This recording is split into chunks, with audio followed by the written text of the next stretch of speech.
دم کروانا ہو کسی مسجد کے امام سے جا کے دم کروا لو، ٹھیک ہے نا. اور جنات میں نے بھی اتارے ہیں، اتنا بے وقوف میں بھی نہیں ہوں اس فیلڈ میں جتنا لوگ مجھے سمجھتے ہیں. میں نے بھی جنات اتارے ہیں الحمدللہ، حالانکہ میں عامل نہیں ہوں، ٹھیک ہے نا.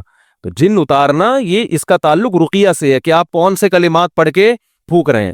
قرآن کی آیتیں جو اس کے مناسب ہوں وہ آیتیں خود پڑھ لیں، نہیں تو اس میں مولانا اشرف علی تھانوی رحمۃ اللہ علیہ کا ایک وہ رسالہ ہے، انہوں نے قرآن کی منتخب یا ایسی یا بعض اکابر بزرگوں کے تجربے ہیں کہ یہ والا رقیہ یہ والے کلمات پڑھے جائیں تو اس سے یہ فائدہ ہوتا ہے. یہ ٹھیک ہے، اس کے ہم قائل ہیں، تو میں خود کرتا ہوں یہ کام، دم بھی کر دیتا ہوں میں. اگرچہ میں یہ اس لیے لوگوں کو نہیں بتاتا کہ لائن نہ لگ جائے. ایک صاحب لے آئے، ان کی بچی کا پتہ نہیں بھوتھا یہاں سے پھولا ہوا تھا، انہوں نے کہا دم کر دیں. میں نے کہا بھائی میں یہ کام نہیں کرتا، کہا پلیز کر دیں. تو میں نے کر دیا، وہ اللہ کی قدرت ٹھیک ہو گیا. اگلے دن دوسری بچی کو لے آئے، اس کو بھی میں نے کہا بھائی جان ہمارے پاس ان چیزوں کا ٹائم، اور مجھے یہ تو آتا ہی نہیں. تو انہوں نے کہا فائدہ ہو گیا نا، آتا ہو نہ آتا ہو. تو یہ آتا واتا کیا ہوتا ہے؟ تو دوسرا اس میں انسان کی قوت خیالیہ کا بہت دخل ہوتا ہے، قوت خیالیہ کا، کہ آپ کا کسی پر کتنا یقین ہے. بعض دفعہ ایسا بھی ہوتا ہے، ہمارے بعض اکابر کے ایسے بھی واقعات ہیں، ایک شخص گیا کہ میرا یہ کام نہیں ہو رہا، کچھ کر دیں تعویذ، انہوں نے جان چھڑائی، بھائی نہیں دیتا تعویذ نہیں دیتا. جب پیچھے پڑ گیا تو انہوں نے لکھ دیا تعویذ میں کہ اے اللہ یہ میری جان کو مصیبت بنا ہوا ہے، تو اس کی اس بیماری کو کیا کر دے. ٹھیک ہے، یہ پرچی تھی، بولا گلے میں لٹکا دو، ٹھیک ہو گیا بندہ. اگر لائے وہی والا دوبارہ چاہیے، وہی والا کیا چاہیے. تو بس اللہ کبھی کسی کی سن لیتا ہے. تو اس میں جو نیک لوگ ہوتے ہیں، جیسے ان کی دعائیں زیادہ قبول ہوتی ہیں، تو ان کے رقیہ میں بھی اللہ نے جب وہ دم کرتے ہیں تو زیادہ قبولیت کا امکان ہوتا ہے. سمجھ رہے ہیں نا. باقی ان چیزوں سے زیادہ ہر بچے کو نظر لگ رہی ہے، ہر ایک پہ جادو ہو رہا ہے، یہ غلو ہے، مبالغہ ہے. میں مانتا ہوں کہ رسول اللہ صلی اللہ علیہ وسلم پہ جادو ہوا، میں مانتا ہوں نبی پہ جادو ہوا. کیوں ہوا؟ علماء نے اس کی حکمت بیان کی ہے. آپ جب کسی چیز میں گھسو تو گہرائی تک جاؤ. حضرت ابو بکر پہ کیوں نہیں ہوا، حضرت عمر پہ کیوں نہیں ہوا؟ یہودیوں نے تو سب پہ کوشش کی ہوگی. تو اتنا آسان نہیں ہے کہ کچھ بھی گھما دے، کسی پہ بھی گھما دے ہو جائے. میں عاملوں سے کہتا ہوں بھائی آپ میرے خلاف جو بول رہے ہیں تو جنات بھیج کے مجھے نقصان پہنچا دو نا، میری زبان بند کروا دو. آپ کے پاس تو ہزاروں لاکھوں کروڑوں کروڑوں جنات ہوتے ہیں، تو یہ کیا بات ہے؟ نہ کوئی آج تک جن آیا، نہ چڑیل آئی، نہ بھوت آیا. ٹھیک ہے نا، کلپ آ رہے ہیں. اور میں کوئی اگر نیک آدمی ہے، میں بعض عاملوں سے بھی میری دوستی ہے، مجھے پتہ ہے یہ نیک لوگ ہیں.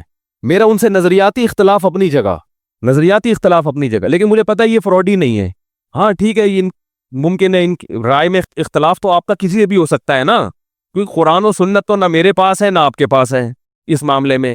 تو اس میں پھر ایک تحقیق تو ہو سکتی ہے، کسی کی تحقیق کچھ اور ہو، آپ کی تحقیق کچھ اور ہو. میرے پاس عامل لوگ بھی آتے ہیں، میں ان سے تمیز سے ان کو چائے پلاتا ہوں، بٹھاتا ہوں، بات کرتا ہوں، کیا خیال ہے.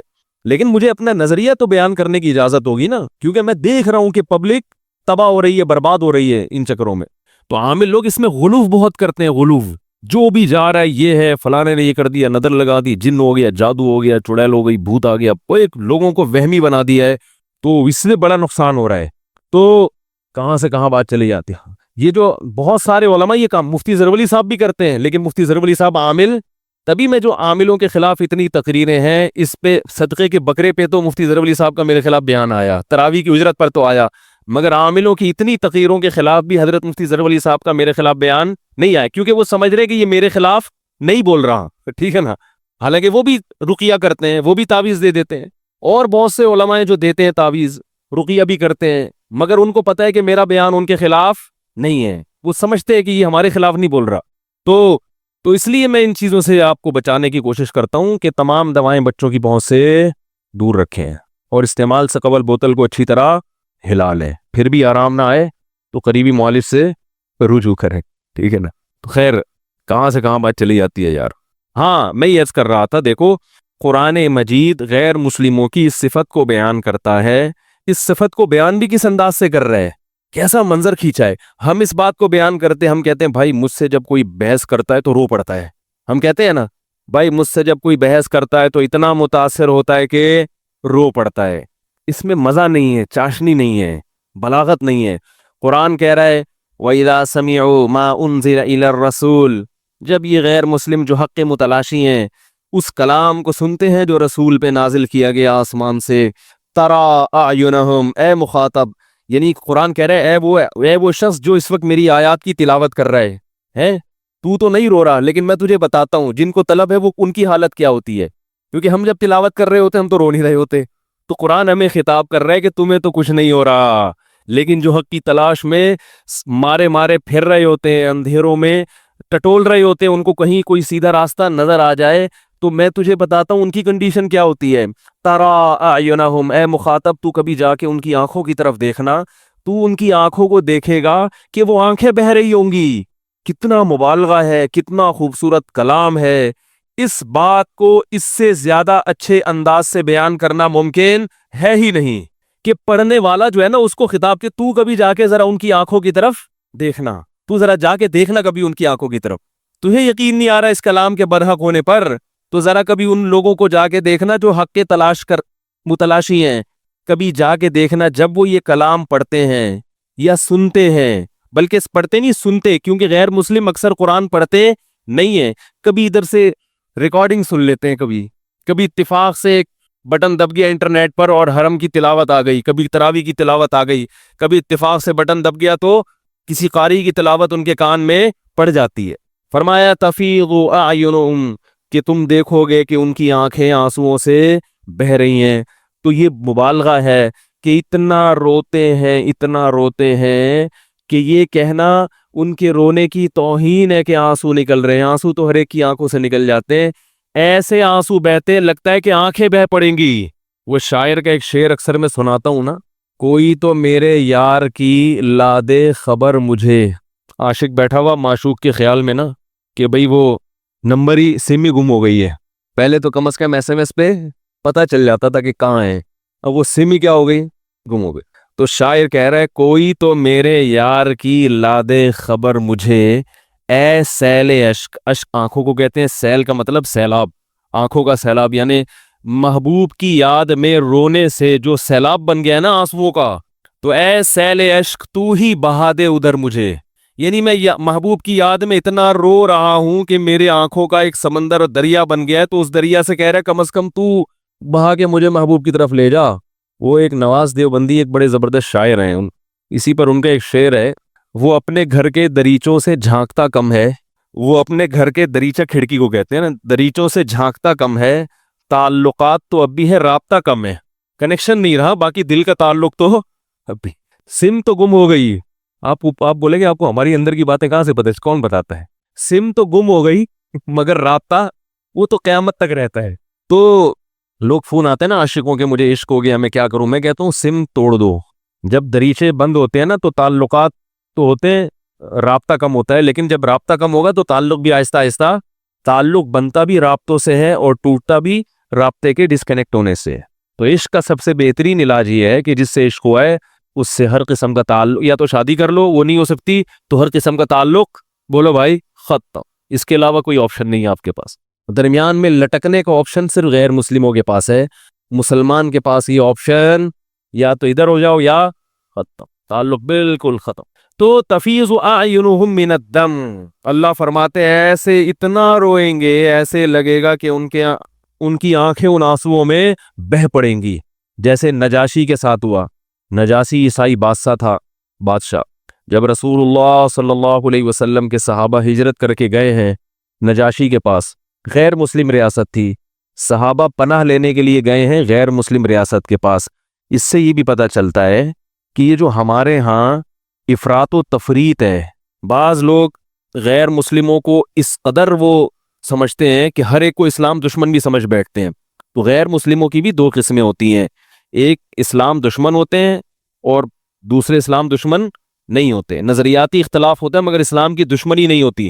تو جن لوگوں کی اسلام سے دشمنی نہیں ہے ان سے لین دین بھی جائز ہے، ان کے ساتھ حسن سلوک کا بھی ہمیں شریعت نے بولو نا بھائی حکم دیا ہے۔ لوگ ہم سے پوچھتے ہیں کہ قربانی کے جانور کا گوشت غیر مسلم کو دینا جائز ہے یا نہیں، آپ کے پڑوس میں رہتا ہے تو آپ دیں اس کو، کیونکہ جو شریعت نے پڑوسی کے حقوق بیان کیے ہیں اس میں مسلم اور غیر مسلم کا فرق بولو نا یار نہیں رکھا۔ تو صحابہ کو نبی نے کہاں بھیجا ہے؟ غیر مسلم حکومت تھی عیسائیوں کی۔ اس سے پتہ چلا مدد امریکہ سے بھی لی جا سکتی ہے بوقت ضرورت، سمجھ رہے ہو، انڈیا سے بھی لی جا سکتی ہے۔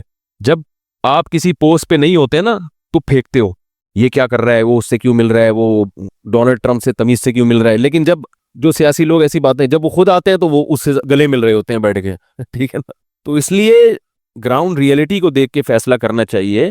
ہاں ایسی دوستی امریکہ سے ہو یا کسی بھی ملک سے، جس میں آپ ان کے مفاد کو اپنے مفاد پہ ترجیح دینا شروع کر دیں، یہ اسلام میں جائز بولو بھائی نہیں ہے۔ یہ دوستی تو وہ بھی نہیں کرتے تو ہم کیوں کریں؟ سب سے پہلے ہم اپنے آپ کو دیکھیں گے، اپنی قوم کا خیال کرنا، اپنے لوگوں کا، اپنے ملک کا خیال کرنا یہ پہلے ضروری ہے۔ دوستی کے چکر میں اپنا بیڑا غرق کر دینا، جیسے کوئی آدمی دوستی میں دوستوں پہ خرچ کر رہے اپنی اولاد پہ خرچ نہ کرے، تو یہ دوستی بری کہلائے گی کہ نہیں کہلائے گی؟ کہ آپ سارا دوستوں پہ، لوگ کہتے ہیں نا ایسا نالائق کمبخت جو کماتا ہے سارا دوستوں پہ اڑا دیتا ہے، بیوی بچے بھوکے رہتے ہیں، تو یہ غلط ہے۔ تو عبداللہ ابن مسعود رضی اللہ تعالیٰ عنہ وہ بھی نجاشی کے پاس گئے جب ہجرت کی ہے۔ نجاشی غیر مسلم تھا مگر اس نے مسلمانوں کو پناہ دی، اس کو اندازہ تھا کہ ان پہ کیا ہو رہا ہے، ظلم۔ اس وقت بھی غیر مسلم دونوں طرح کے ہوتے تھے، ظلم ہو رہا ہے۔ اب دیکھو اس میں تحقیق تھی نا کہ یہ اہل حق بھی ہے یا نہیں ہے، ایسا تو نہیں کہ میں نے جن کو پناہ دی ہے وہ دہشت گرد ہوں، کیا خیال ہے بھائی؟ وہ غلطی پر ہو، ان کا کنٹری ان کو پکڑنے کی چکر میں، اور میں دہشت گردوں کو کیا کروں، بولا یار میں پناہ دینا شروع کر دوں۔ کتنا ذہین آدمی تھا نجاشی، اس نے کہا ہم تحقیق کریں گے، اگر آپ لوگوں پر واقعی ظلم ہوا ہے تو ہم اپنے ملک میں آپ کو ٹھکانہ دیں گے، ظلم نہیں ہوا تو واپس، کیونکہ ایسے تو کوئی بھی بھاگ کے جائے، کوئی جرم کر کے جائے اور کسی بھی ملک میں پناہ لے لے۔ کتنا میں اس کی عقل پہ حیران ہوتا ہوں، غیر مسلم تھا مگر کس قدر تمیز کا انسان تھا، آپ دیکھو کتنی تمیز تھی اس میں۔ تو جب ان لوگوں نے بلایا تو ابو سفیان پہنچے پیچھے سے، انہوں نے جا کے بتایا کہ بھئی یہ ہمارے ملک سے بھاگے ہوئے لوگ ہیں، انہوں نے ظلم کیا ہمارے اوپر، یعنی ہمارے مذہب کو چھوڑ دیا، باپ دادا سے جو دین چلا آ رہا تھا۔ تو حضرت جعفر طیار رضی اللہ تعالی عنہ کو نجاشی نے بلایا تفتیش احوال کے لیے کہ آپ بتاؤ معاملہ کیا ہے، کیوں آپ لوگوں نے اپنی قوم، جو ایک آپ کی پرمپرا چلی آ رہی تھی، ایک روایات چلی آ رہی تھی، اچھا انسان تو وہی ہوتا ہے جو اپنی روایات کی حفاظت کرے، کیا خیال ہے؟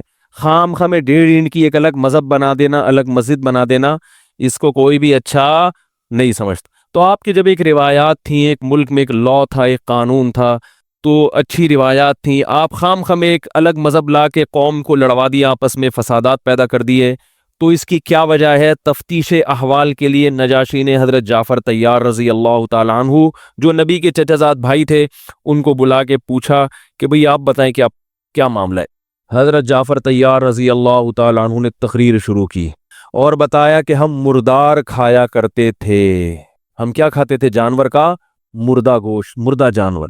کتنی گھٹیا حرکت ہے۔ حیرت کی بات یہ کہ آج الٹے کاموں پہ نا اچھائی کا لیبل لگا دو تو وہ اچھے بن جاتے ہیں۔ لوگ امریکہ میں جا کے بغیر ذبح کی ہوئی مرغی کھا رہے ہیں، لیکن چونکہ گورے کھاتے ہیں تو اب یہ مردہ کیا ہو گیا ان کے لیے؟ حلال ہو گیا۔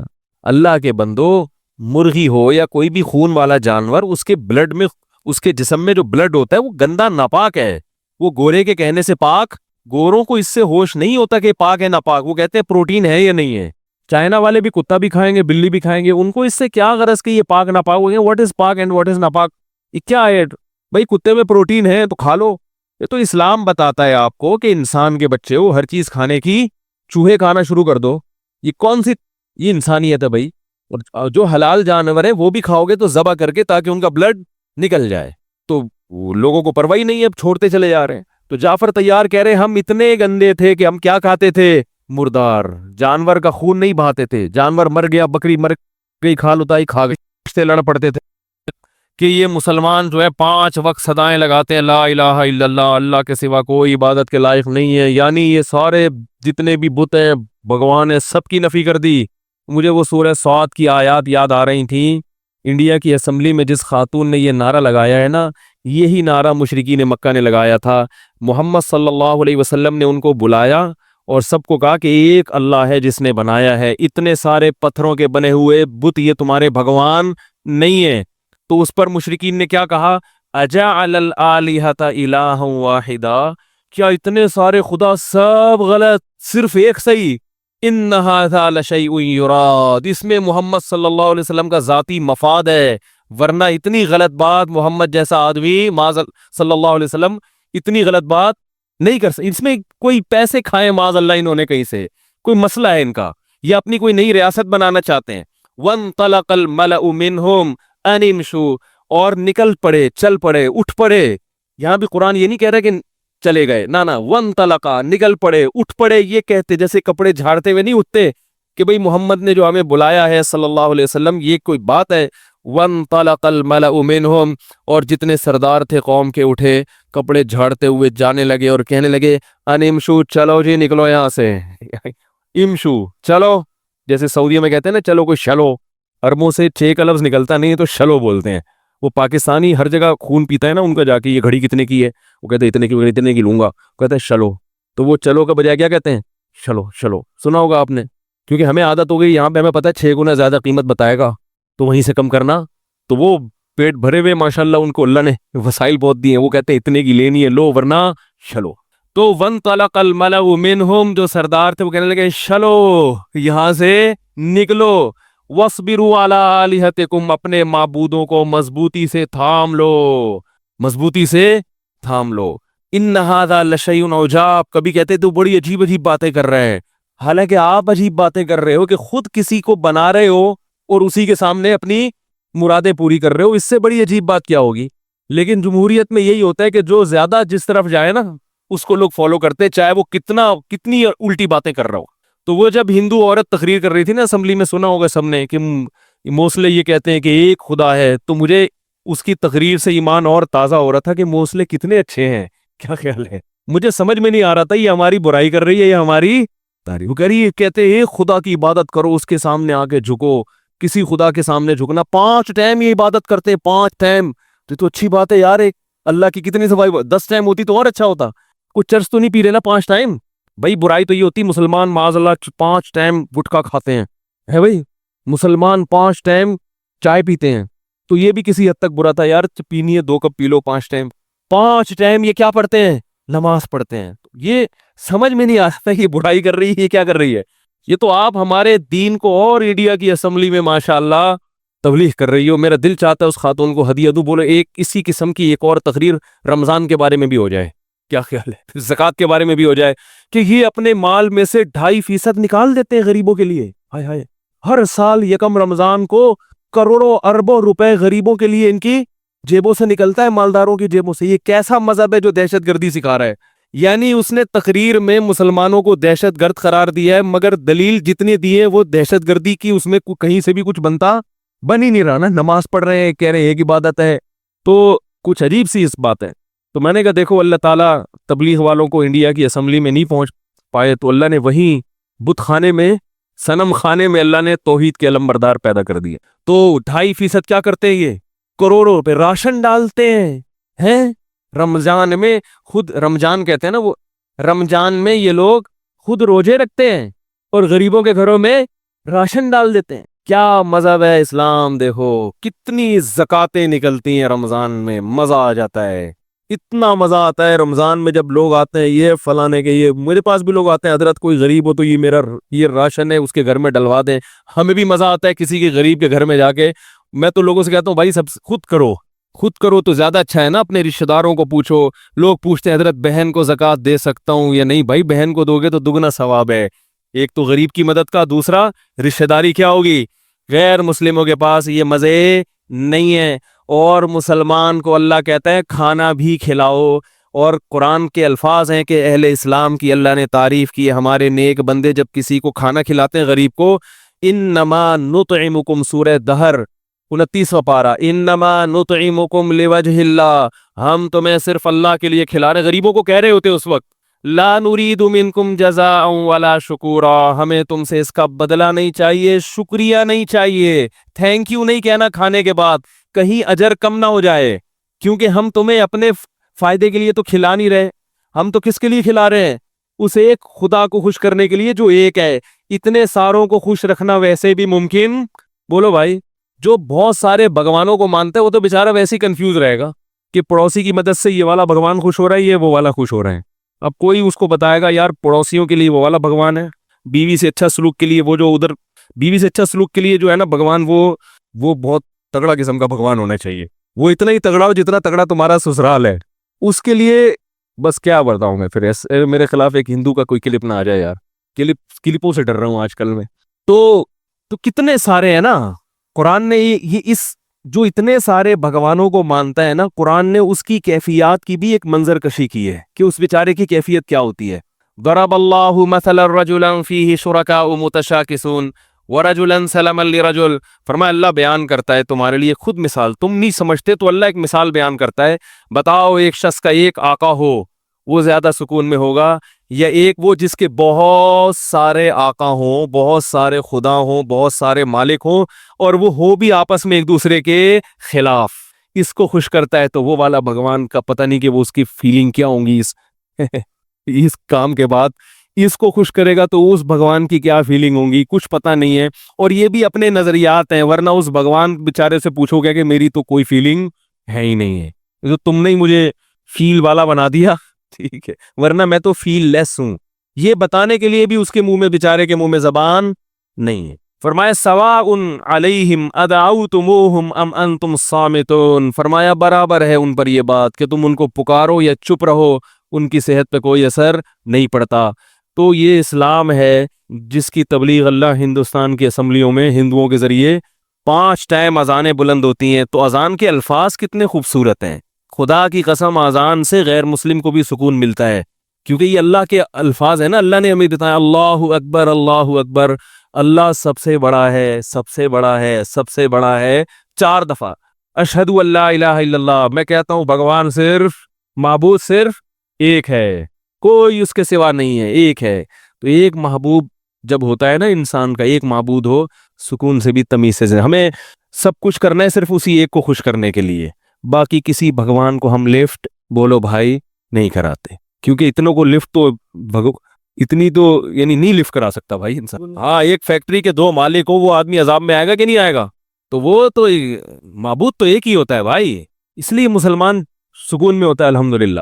کہاں سے کہاں بات چلے گی، جلدی سے سمیٹ کے بات ختم کرتا ہوں. تو قرآن کا جو انداز ہے نا دلائل دینے کا، وہ انداز اٹریکٹیو ہے. صرف وہ 2 اور 2 4 کی طرح بات بتاتا نہیں ہے، بلکہ دل میں اتارتا ہے دل میں. تو کہاں سے بات شروع ہوئی تھی، ذرا میں اس کو سمیٹ کے ختم کروں. ایک آدمی بتائے ہے وہ نجاشی کی بات تو تھی، وہ تو جب حضرت جعفر طیار رضی اللہ تعالیٰ عنہ نے اس کو بتایا، نجاشی سے پہلے جو بات شروع ہوئی تھی وہ ہاں پورے اسلام میں داخل ہے. ابھی میں بس اس کو جلدی سے سمیٹ کے ختم کرتا ہوں، وہ پورا ہو گیا ہے.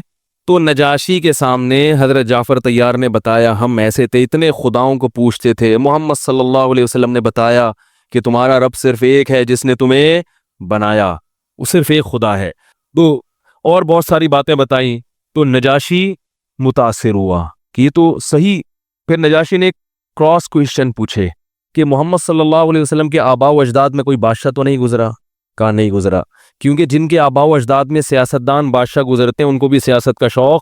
کیا خیال ہے؟ وہ بتا میرے دادا علاقے کے ناظم تھے تو میں کیوں نہیں ہوں؟ باپ دادا میں کوئی گزرا ہوتا کونسلر بادشاہ، تو ان کو بھی ہم کہتے ہیں سیاست کا شوق ہے، یہ بھی چاہ رہے ہیں کوئی لیڈرشپ آ جائے. دوسرا اس نے کہا ایسا کبھی جھوٹ بولا انہوں نے؟ انہوں نے کہا نہیں. تو اس نے کہا یہ کیسے ہو سکتا ہے؟ ہرقل بادشاہ سے بھی کلام ہوا، اس نے بھی بڑی زبردست تحقیق کی. تو اس نے یہ کہا کہ یہ کیسے ہو سکتا ہے کہ کبھی 40 سال ایک شخص تمہارے درمیان، اور اس زمانے میں گاؤں کے جیسے حالات ہوتے تھے، سب ایک دوسرے کو جانتے تھے، کہ 40 سال تک محمد صلی اللہ علیہ وسلم نے کبھی جھوٹ نہیں بولا، اور ایک دم بولا تو اتنا بڑا کہ میں خدا کا نبی ہوں. یہ کیسے ہو سکتا ہے؟ جو جھوٹا ہوتا ہے تو آہستہ آہستہ ہوتا ہے نا. دیکھو کسی بچے نے کبھی مسجد سے چپل بھی نہ چرائی ہو اور ایک دم وہ بینک لوٹ کے چلا جائے، ایسا تھوڑی ہوتا ہے. وہ تو آہستہ آہستہ پہلے چپل چرائے گا، پکڑا جائے گا تو پبلک چھوڑ دے گی اس کو، کوئی بات نہیں. تو پھر آہستہ آہستہ کیا ہوگا؟ اس لیے کہتا ہوں چور کو جب پکڑو تو چھوڑو نہیں، طبیعت اس کی صاف کر کے، ہڈی نہ ٹوٹے، بیمار نہ ہو، بس کوئی آرڈر پہ بلوا لو بھائی اس کے ایسے چترول لگاؤ کہ نہ ہڈی ٹوٹے اور نہ کوئی بیماری آئے، بس تکلیف ہو. تو ایجنسی والوں کو پتا ہوتے ہیں اس طرح کے حربے، تو کوئی پیسے پہ بلایا جا سکتا ہے بندہ، چترول لگا کے اس کو چھوڑو ورنہ وہ اس سے بڑی چوری کرے گا. تو اور پھر تبلیغ میں بھیج دو اس کو، پھر سیدھا ہو جائے گا انشاءاللہ، کیونکہ وہ اینٹی بائیوٹک کے ساتھ طاقت کی خوراک بھی ضروری ہے، تو وہاں سے اس کو انشاءاللہ خوراک ملے گی. تو اس نے کہا کہ یہ کیسے ہو سکتا ہے، ہرقل بادشاہ سے بھی کلام ہوا تھا، اس نے کہا یہ کیسے ہو سکتا ہے کہ 40 سال تک کسی نے جھوٹ نہ بولا اور ایک دم اتنا بڑا جھوٹ بول دیا. تو ایسے وہ سوال پوچھتا گیا. پھر نجاشی نے کہا اچھا اس کلام کی کچھ آیات سناؤ جو تم یہ کہتے ہو کہ محمد صلی اللہ علیہ وسلم پہ نازل ہوئی ہیں. تو حضرت جعفر طیار نے سورہ مریم کی آیات تلاوت کرنا شروع کر دی. جب وہ تلاوت کی ہیں تو نجاشی اور اس کے ساتھ جتنے پادری بیٹھے ہوئے تھے، جو عیسائیوں کے جن کو فادر کہا جاتا ہے، پادری کہا جاتا ہے، صحیح مستند روایات میں رو رو کے سب کی داڑیاں تر ہو گئی. روتا رہا نجاشی، کہنے لگا خدا کی قسم یہ وہی کلام ہے جو عیسیٰ ابن مریم پہ نازل ہوا تھا، یہ وہی ایک ہی مشکات سے نکلے ہوئے یہ دو چراغ ہیں بالکل، کیونکہ وہ کلام اللہ کی حقیقت جانتا تھا کہ اللہ کے کلام کیسے ہوتا ہے، اور اسلام قبول کر لیا اس نے۔ سمجھ میں آ رہی ہے بات؟ واحد آدمی ہے جس کی نماز جنازہ محمد صلی اللہ علیہ وسلم نے غائبانہ پڑھائی ہے۔ ہم یہ کہتے ہیں نجاشی کی فضیلت ہے۔ اس کے علاوہ ایک روایت میں اور ملتا ہے کہ ام کلثوم کی نماز جنازہ پڑھائی، لیکن اس روایت کی سند کی مجھے پوری تحقیق نہیں ہے۔ لیکن ہم یہ کہتے ہیں کہ اگر یہ نبی کی غائبانہ نماز جنازہ باقاعدہ سنت ہوتی تو صحابہ اس پر عمل کرتے۔ کہیں بھی نہیں ہے کہ صحابہ نے کسی غائبانہ نماز جنازہ پڑھائی ہو یا نبی نے اس کے علاوہ کسی کی غائبانہ، حالانکہ کتنے صحابہ دوسرے ملکوں میں شہید ہوئے، خود حضرت جعفر طیار شہید ہوئے غزوہ موتہ میں، مگر آپ نے غائبانہ نماز جنازہ نہیں پڑھائی۔ تو اس سے پتہ چلتا ہے یہ سنت عمل نہیں ہے۔ اب کوئی بھی کہیں بھی جا رہا ہے تو فوراً اس کی غائبانہ نماز جنازہ شروع ہو جاتی ہے۔ خیر، تو